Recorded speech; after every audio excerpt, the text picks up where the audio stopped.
రంగరాయ వైద్య కళాశాల PD doctor Spurgeon రాజు దేవుని యందు నిదురించినను సదా క్రీడాకారులు సంఘస్థుల హృదయాల్లో చిరస్థాయిగా నిలుస్తారని పలువురు దైవజనులు పేర్కొన్నారు. కాకినాడ రంగరాయ వైద్య కళాశాల ఆడిటోరియంలో పీడీ డాక్టర్ స్పర్జన్ రాజు ప్రథమ వర్ధంతి కార్యక్రమం జరిగింది.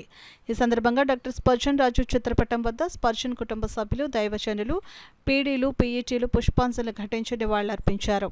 సంస్మరణ సభలో పాల్గొన్న retired DME doctor Raghavendrarao, safe hospital అధినేత doctor Anand, doctor Vijay Kumar, east Godavari జిల్లా రిజిస్ట్రార్ దైవజనులు George Muller, Murthyraju, PET association నాయకులు George, Raviraj, Bangaraju, TVS Rangarao, Kandukuri Paulraj, YMCA secretary Gandhi, registration శాఖ DIG విజయలక్ష్మి, పలువురు నగర ప్రముఖులు, స్పర్జన్ రాజు కుటుంబ సభ్యులు, RMC ప్రొఫెసర్లు, వైద్యులు, సిబ్బంది, విద్యార్థులు పాల్గొన్నారు.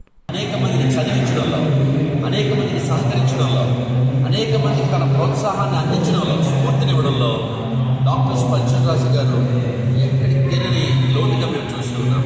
ఆయన జీవిత విధానాలు, Christianity is the way of life, స్పీచ్లతో కాకుండా తన లవ్ని యాక్షన్స్ ద్వారా చూపించిన మహనీయుడు డాక్టర్ స్పర్జన్.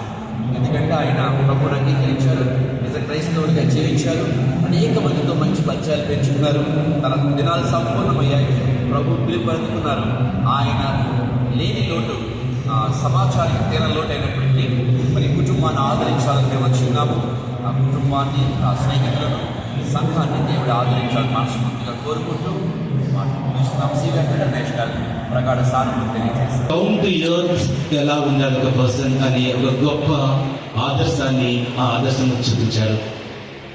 ఎంత మితభాషిగా, చిరునవ్వుతో ఆయన కళ్ళలోని ప్రేమ కిరణాలు ప్రసరిస్తూ ఉంటాయి. ఇప్పుడు కూడా ఆయన ఫోటో చూస్తే అనిపిస్తుంది, ఆ కళ్ళలో love and affection, the race of love, it touches our hearts. ఆయన స్మైల్లో నేనున్నాననే ఒక గొప్ప ఆదరణ కనిపిస్తుంది. సో ఆయన నుండి నేర్చుకోవాల్సింది డెఫినెట్గా చాలా ఉంది. ఈ రోజు దైవజనులు ఇంత టైం పెట్టుకొని ఇక్కడ మన మధ్య ఆయన జ్ఞాపకం చేసుకొని ఈ అవకాశాన్ని వాళ్ళు తీసుకున్నారంటే, ఈ was such a big personality.